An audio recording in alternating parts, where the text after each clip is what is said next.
Love at First Crunch. Meet the man behind one of our favorite snacks.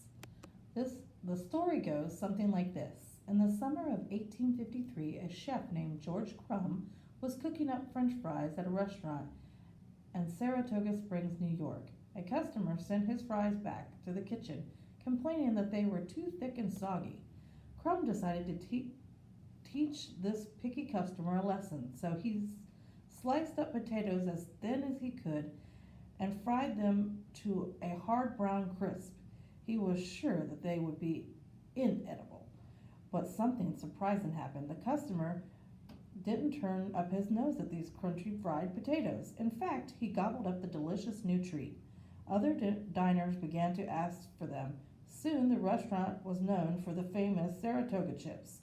His history experts aren't sure whether this tale is 100% true or even that Crumb was the first person to invent potato chips, but he definitely helped make them popular in the US. And more than 150 years later, potato chips are still one of America's favorite snacks. Crunch craving.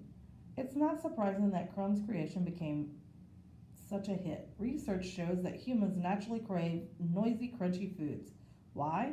Some scientists think it's because crunchy foods tend to be fresh, like of the satisfying snap you hear when you bite into a stalk of celery or a crisp apple. And the crunchiness of fruits and vegetables help tell our early human ancestors that these foods were fresh and healthy. And even though potato chips aren't very nutritious, they still appeal to our brain's built in love of crunch. Today, food companies research the experiment to create the perfect crunchiness.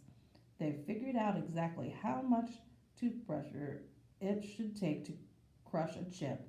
They've calculated how loud the sound is. It can reach 63 decibels, as loud as a washing machine. They've designed the bag to keep chips crispy for as long as possible, so the next time you tear into a bag of chips, you can think about the work that went into each crunch, and between noisy mouthfuls, you can thank George Crumb.